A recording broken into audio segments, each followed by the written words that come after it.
Welcome everyone. The topic for the day is behavioral based safety management that we are looking into it today.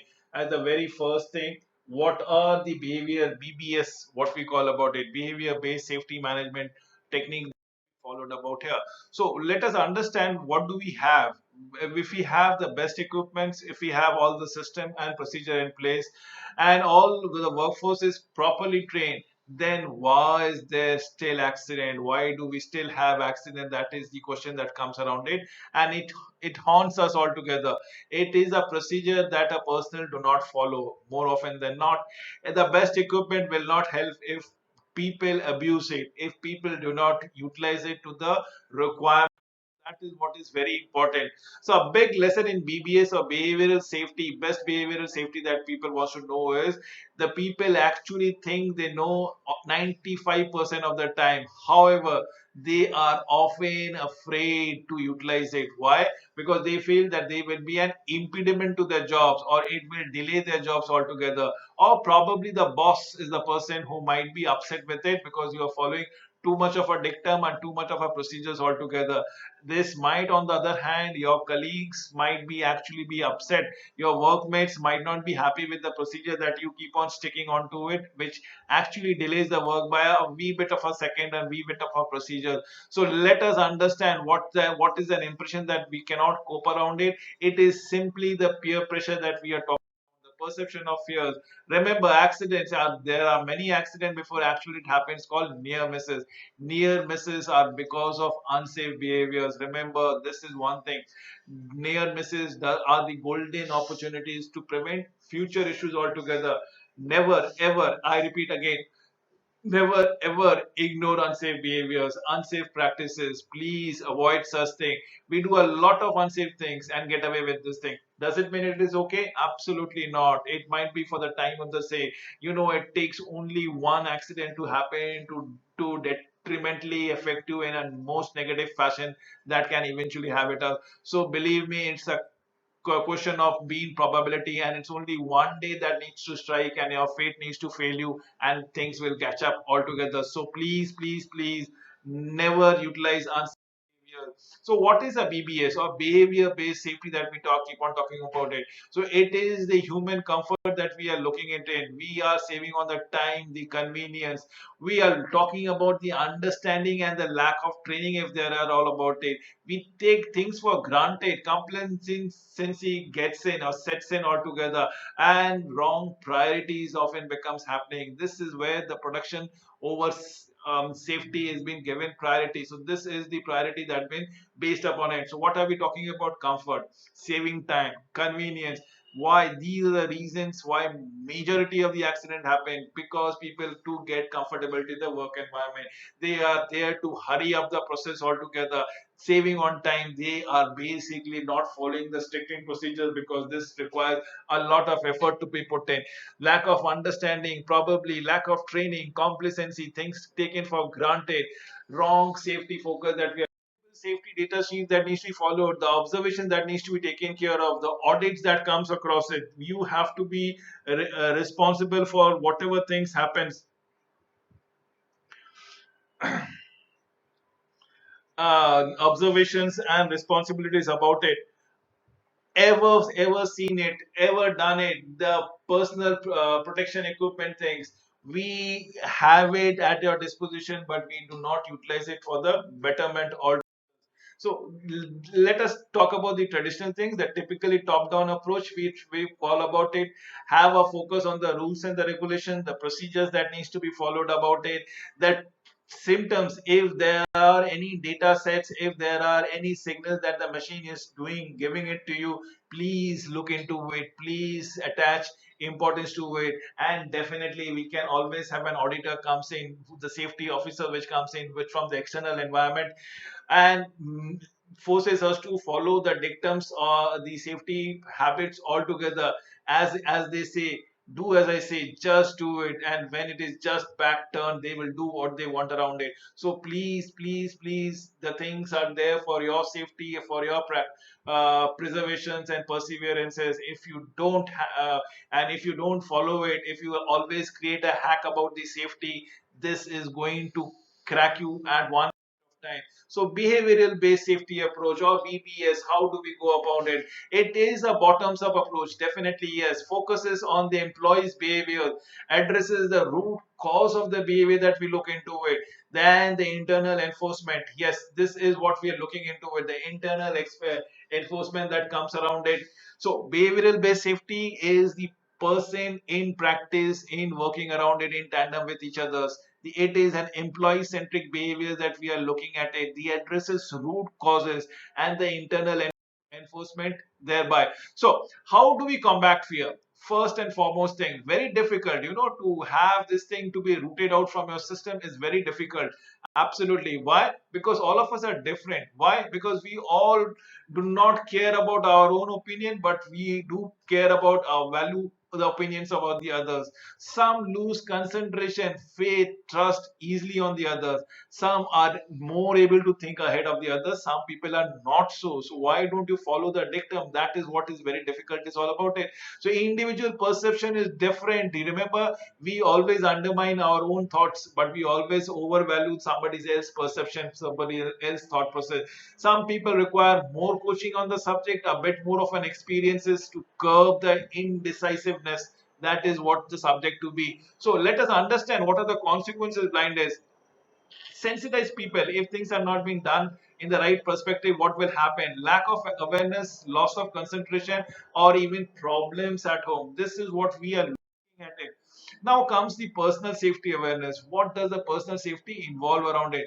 Believe me or not, personal safety is all about common sense. Now common sense is something which is becoming uncommon as the days goes by. Why?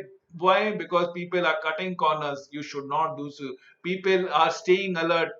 People are definitely staying alert. People are understanding the risk as to what is the risk that you people are taking it all together. So that needs to be understood, knowing the limitations. So this is what personal safety awareness is all about. It absolutely do not cut any corners. Absolutely know what our limitations are all about. It understand what are the pros and cons of the risks that you are taking, and being alert is the way to go forward.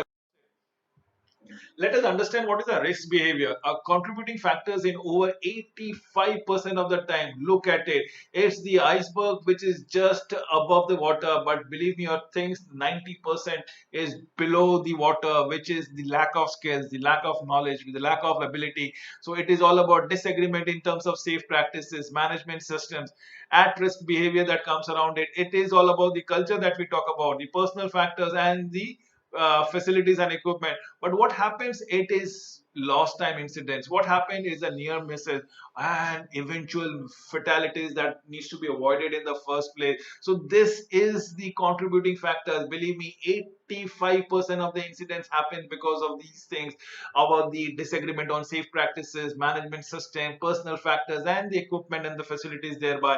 This is where we need to keep it at bay, things at bay, follow the strictures, follow the rules, follow the regulation as often and as minutely as possible. So let us understand the safety awareness. What is the scenario? What happens if someone trips and falls? Let's say the stairway is only a 3-step stairway, different scenario. But if it is a 30-step stairway, it outcomes might be completely different.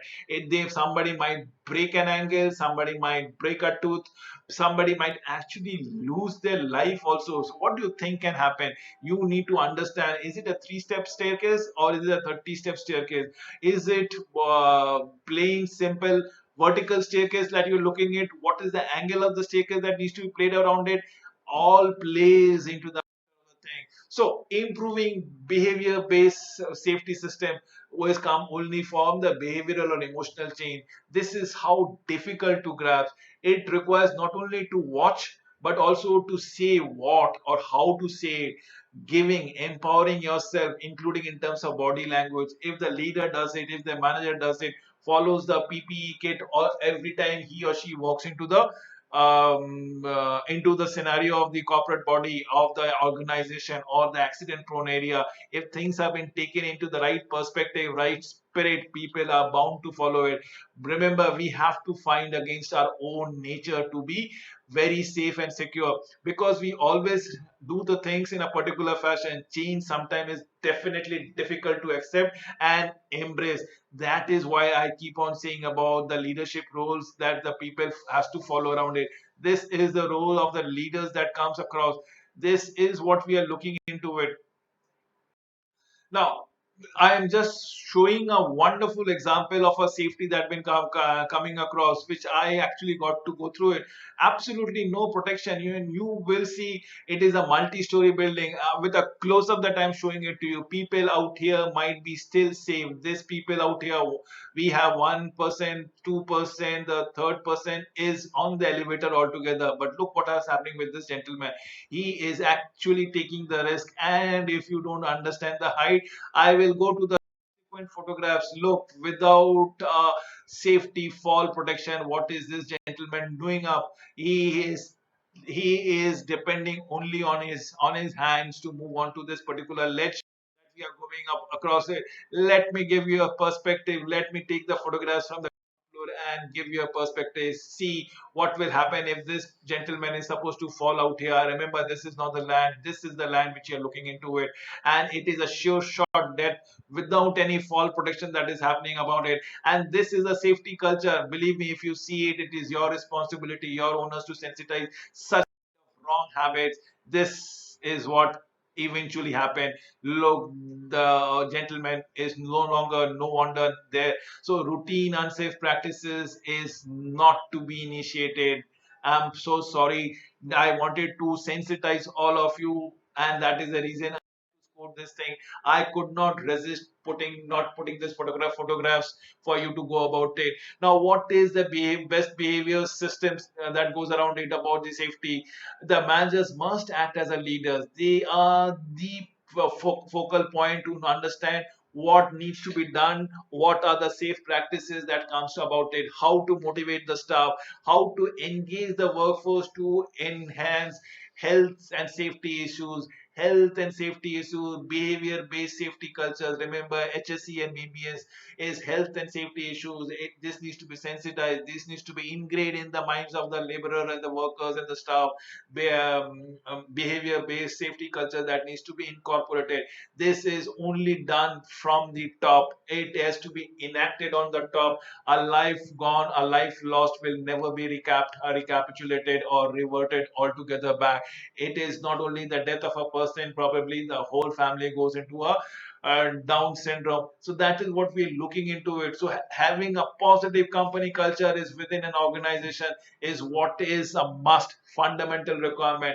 Have a complete buy-in. Let the employees be invigorated with the safety requirement, without which they should not be encouraged or be even permitted. Forget being encouraged, they should not be permitted to work within the official decorum altogether. Always have 100% commitment from all levels of management. This is a must. There are no compromises. There can be any adjustment. Remember, it just when you think everything is okay, something wrong strikes, and this is what you need to understand. Be aware of what is going around you. It just take a speck of a moment to turn tide against you. Always stay alert. Keep your mind on the job. Never ever daydream. Never ever be focused elsewhere and physically present elsewhere. So that's one thing. You should be where you do whatever you are doing it. And I would like to sensitize the management in the versions as to the economic impact that the safety things happen. Remember, for every dollar that the direct cost goes for an injury or illness, there are you save up to $100 in terms of an indirect cost which might be about productivity, indirect cost which might be about breakdown, indirect cost which might be about the litigation, indirect cost which might be the ace gratia payment, the compensation that needs to be got around it. So every dollar invested in safety issues, safety cultures is going to reap you rewards in tunes of 100 times of the cost that it comes around it on an indirect. So behavioral analysis, what we are looking into it, we come to the very last slide of the day. probably for the immediate sure good consequences should always be reinforced. This is a big positive, wherein immediate sure and bad consequences should be refuted altogether. Remember, that is how you are going to sensitize and probably make things happy at your workplace together. With this, I come to an end of this particular presentation. Thank you for watching this video.